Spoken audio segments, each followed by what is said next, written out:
Hi, I'm Eric, and I'm a social studies educator, historian, and host of this, the Everything is a Primary Source podcast. I'm also an avid collector of popular culture artifacts. I love what I find at thrift store outlets, garage sale leftovers, and what I spot just making my way around the built world. I enjoy sorting through boxes of free books and magazines, not to mention online collections like Internet Archive and, of course, the Library of Congress. But you don't need to spend your time digging through bins or following online rabbit holes to get a look into the past. The movies and TV we watch, the books we read, and the games we play are all documents of the past.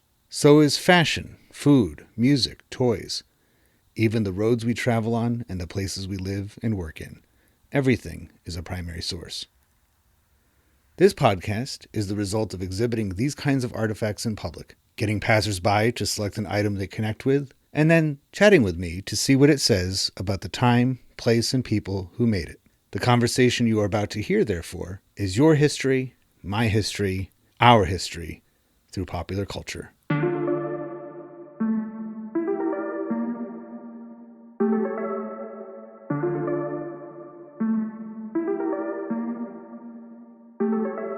So you were mentioning that you were originally from Northern California, and that groups like Creedence Clearwater Revival, and what were some of the other groups? We know the Grateful Dead comes from that area as well.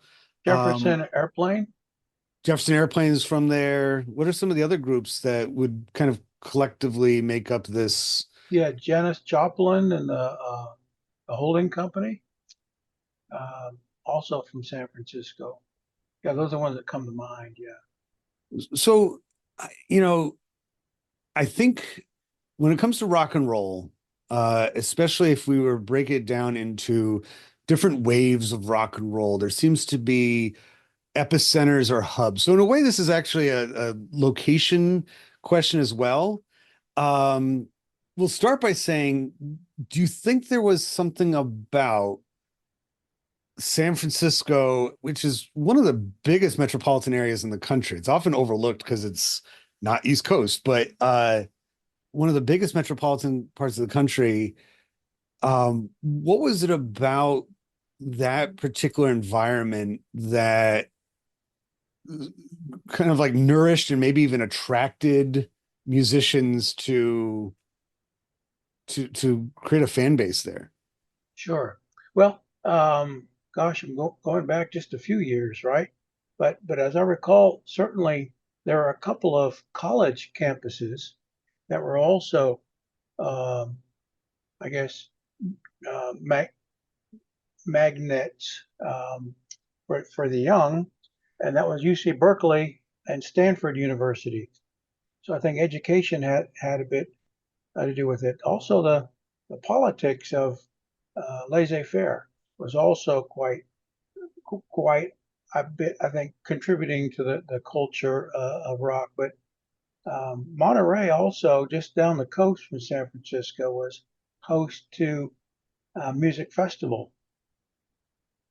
Um, I guess this is before Woodstock, but you had these burgeoning places and a promoter um, who had the Fillmore, which was a very, very popular place to play. If you played the Fillmore, then you were somebody.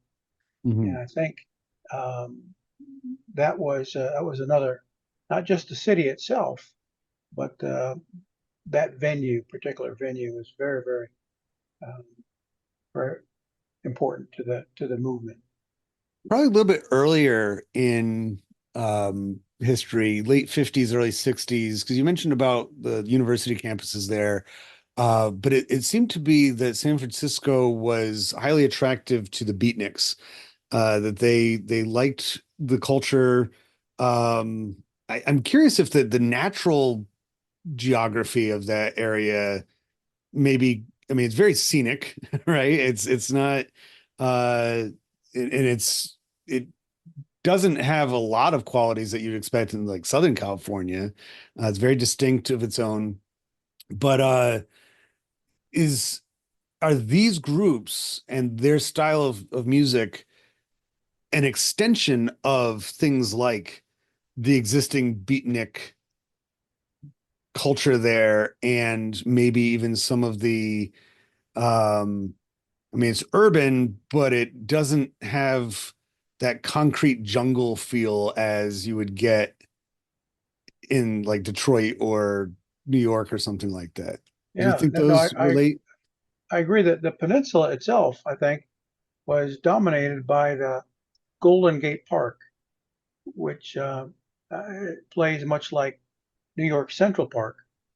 And I think there were certainly weekend concerts, weekend draw, picnics, and all. But as you say, the geography with the hills, the weather itself, high 50s, low 60s year round, um, was also attractive. But just north of the city, you've got the Marin County, you've got some of these foothills of giant redwoods. But also, as I recall, you've also got um, the Hells Angels were also uh, grown up during that period of time. And also, I think contemporaneously, you've got the Vietnam War, and a lot of the returning soldiers and the participants there, they did process through San Francisco uh, and the Travis Air Force Base, which it was just outside of the city. So you really got a pretty strong confluence of cultural um, activity, not just the rock and roll, but Mhm. certainly a lot of the songs that were written were anti-establishment, anti-government, perhaps, and certainly anti-war. It's interesting though, because I think about some of these groups and just this album cover, and let's see if we can get Hannah and Tammy in on this too. If you didn't know all of those details about CCR and other groups being Northern California based and being influenced greatly by their surroundings, does this album cover indicate at all that they're from California, or even some of these songs, with the exception of Lodi, which is an actual place in California? I think the assumption is that they're from, maybe the southeastern part of the country. Um, what do you make of the what status or role in society does this band seem to be trying to exude just in their album cover? Well, just not to date myself or anything, but I definitely listened to them when I was coming up. So they were very popular. But they're like a lot of like Leonard Skinner, all that. They kind of fit into that whole southern, almost southern rock Mhm. kind of thing that's kind of southern rock folk, because you can put John Denver in there a little bit and Jimmy Buffett in there a little bit. And that's so much more, like you say, southeast country, rural, not city. They don't, none of those bands really gave you that city feel. They didn't even sing about the city that much Mhm. to me, or it didn't seem like it. Even a song like Down on the Corner Yeah.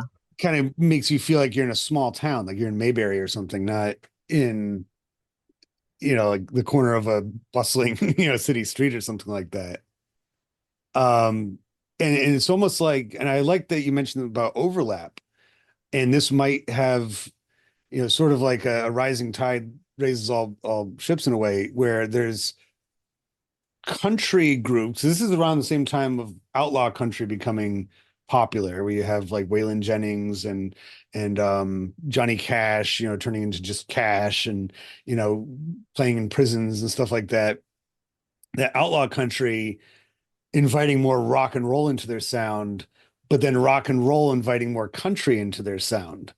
And so it's harder to distinguish. Like if I knew nothing else about CCR, and Hannah, maybe you're feeling this way too. If I was not familiar with CCR and I just look at this cover, I might put them in the same group as Leonard Skinner. I might put them in the same category as a country or maybe even like a bluegrass band. They kind of have that look.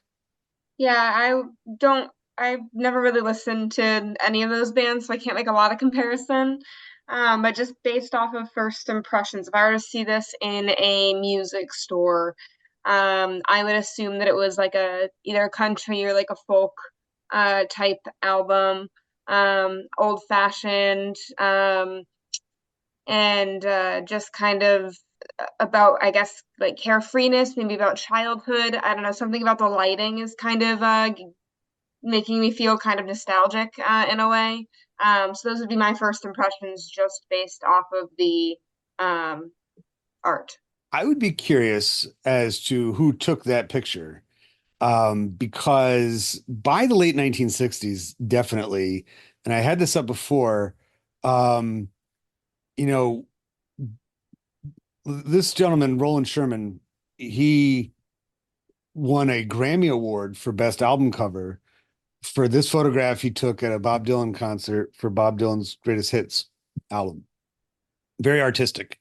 A lot of his photographs have this, backlighting to them. That was part of his distinct style of photography. But I easily by the 1960s, there seems to have been more of a attention given to the cover art being intentionally communicating information to like and artistic bends. And you take a look at like what the Beach Boys were doing in the same time period. Their albums were getting more artistic looking and somewhat abstract. And whereas this reminds me of the photograph I took of my friend when we were entering senior year. We had to get senior photos done, and he didn't want to spend any money like hiring a photographer, so he gave me a camera and I took a picture of him, and I still have it in the yearbook. It's a horrible picture. It's like shadows across his face and like you can't even see who he is. This reminds me of. It doesn't look like they actually had a photo shoot. It looks like they was like walking through the woods and like, oh, let's take a picture real quick, and they just kind of snapped it. Well, the other thing, when you say that, this is Green River, but there's no water. Right. I think the other thing that to me stands out is you've got, I think that's Fogerty. His brother is also part of the group at that point. But if it's a group name, why is he standing out front? Mhm. They later on, I think, had some quarrels about the distinction between CCR. Like, can CCR exist without John Fogerty? I think they have performed without him. Like, he'll perform separately from them. Again, kind of like the Beach Boys in recent years. They kind of, there's like three different iterations of the same group that tour separately. But this photograph, if there is any kind of posing going on, it's very much here's the leader of the band and three other guys, right? Like you're right about that. It's like they are showing status and role in the band with this very simple cover art that when you put the needle onto the record, this is the guy's voice that you're going to hear. The other guys don't really. I think there's very many backing vocals in most CCR songs. So what does this all tell us about, I guess, pop music in the late 1960s? I think pop music, rock and roll in particular, changed dramatically in that one decade. You listen to music from 1960, 1961, we're talking 2 minute long, simple songs, even pre-Beatles, very, very, basic love songs, not nothing of great substance. And the sound is very simple. You get to the end of the decade and this huge revolution in rock and roll had happened. CCR was, and John Fogerty, whatever his band was called, was obviously a part of that in some way, or at least benefiting from it because they had been performing rock and roll by as early as the 1950s. What do you think was feeding these sounds, kind of harder sounds, kind of more taking risks, taking chances with blending blues and country and rock all together? Was there anything social going on, political, that was feeding into these groups? Victor Um, said the Vietnam War, because if you consider Mad Men, the show, to be the 50s,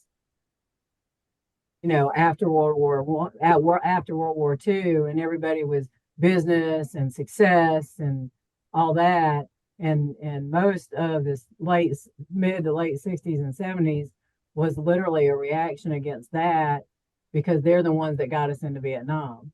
Because even the Hells Angels is kind of disaffected World War II veterans. That's kind of the basis of the motorcycle clubs mhm. in that time period. So a lot of it was just reaction, I think, against their parents who got us into Vietnam, and then they didn't want to go, And and I they think just thought it wasn't a good war. that And TV, because people, I don't think, would have had the reaction to Vietnam that they did without the TV and being able to. We'd never seen war in our living rooms before like that. So I think that's yeah, one reason it was just like that. the war itself there, but there was also, I think, that civil rights movement certainly very, very strong in the 60s, but also um, certainly the assassination of the president in the early 60s, and um, certainly political stability was something to be sought. And even with the election of Nixon at the late 60s, he would have to soon leave office under some disgrace. So politically, domestically, besides the war, we had the issue of um, we need new leadership. We need something different. There is a certain sense of like almost rusticness to just even the name of the group. Um, when you think of revival, you think of like a religious, outdoor, second grade awakening, weekend long, singing songs and getting in touch with nature, kind of, traveling sermon givers, preachers and things like that.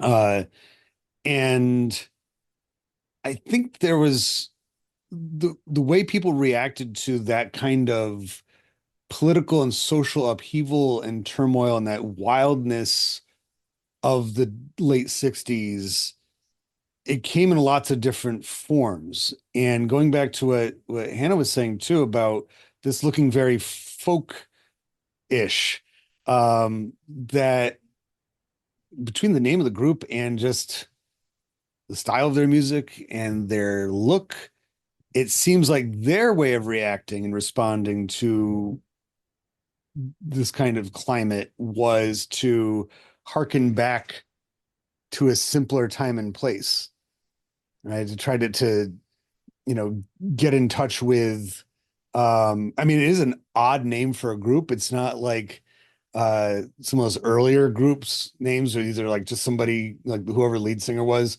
like John Fogerty and Company, or the Flamingos, or the Crickets, or it's like Creedence Clearwater Revival, Grateful Dead. Those are kind of weird names. Janis Joplin's group was.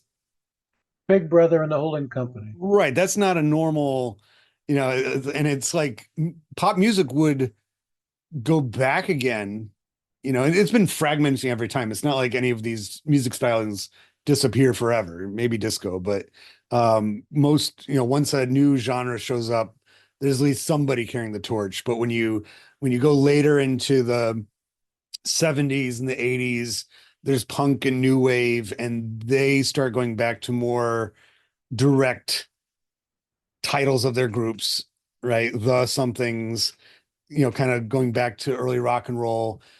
CCR sound kind of already does that. Like I think about like songs like Traveling Band. It's very straightforward rock and roll song. It's not long drawn out jam or something like that. So it's like they have, and their stance, especially John Fogerty's stance here, is almost perfectly communicating like one foot in the past and one foot in the present, maybe even in the future here. So any last thoughts about either their role or status in society, and or geography. Maybe even their appeal geographically, because their sound is one that got a lot of people excited all over the country. But anything, just um, the contradictions that we find between the picture and the music of the album. Uh, the other one that stands out is their layered clothing, but they're in the sunshine. So is it that cold that they have to dress up though they're in the sun? And is this how they normally dress? Or, you think about like Buddy Holly and the Crickets, or even the Beatles, their album cover, they're wearing jackets and ties. They're like clearly like, we're doing a photo shoot for this album. And they would perform like that too. They kind of dress nice. Even they're playing renegade music. These guys, did they know they're taking their photo for their album that day? Or are they just walking like, I'll bring my guitar just in case. And like they were just kind of, or does that also fit their generation in that time of pushing up against convention that you don't, nobody wears ties, man. Like that's old news. Like we grow our hair long, get groovy beards, wear whatever, t-shirts were becoming, slouchy pants, denim everywhere. That's a really good.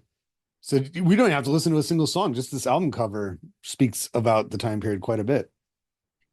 Now, you were saying that there was a somewhat of a connection between this band and the Beatniks. Is that right? I'd say just kind of socially, as in the Beatniks kind of they gravitated to San Francisco for the same reason that a lot of these groups did too. That the culture of San Francisco harbored both of them, and I would say Beatniks eventually evolved into these more like hippie type groups. So I was gonna say this could appeal on like just on so many levels because it appeals right away to like the new generation at the time of the hippies and the movement that they wanted to convey.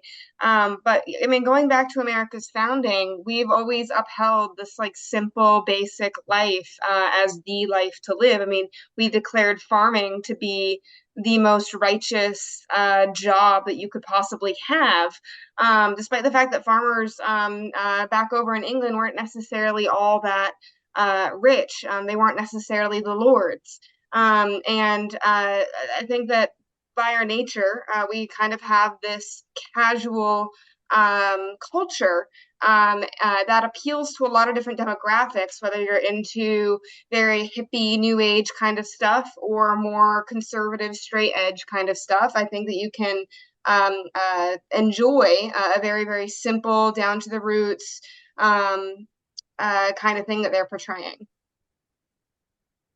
I couldn't agree more. I think that's a wonderful point that you made, that their appearance is about as it appeals much more to the masses than it does to the elites, right? Like they're just seeing this, and in the era of record stores or stores having records for sale, I mean, these things are pretty big.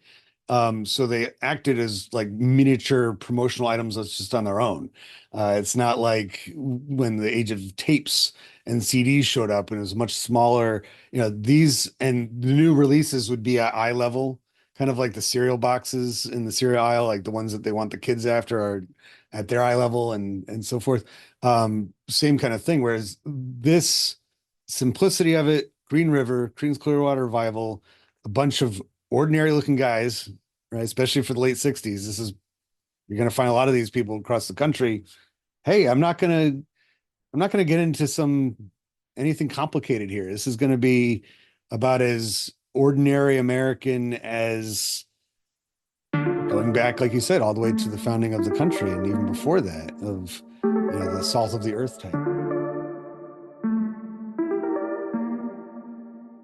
Popular culture, by definition, connects and unites us, and proves that people of different backgrounds, in fact, have a lot in common with one another. I hope you enjoyed this conversation, at least in part, for that reason. If it connects with you and you'd like to add to it, or any of the podcast episodes, just visit everything-history.com and search for the Everything is a Primary Source project, which can be found in the classroom section of the website. We'd love to hear what you have to say. Be sure to rate and share this podcast wherever you are listening to it now, and follow Everything as a Primary Source on social media, including YouTube and especially Instagram. Thank you for listening to the EPS podcast, where everything is a primary source.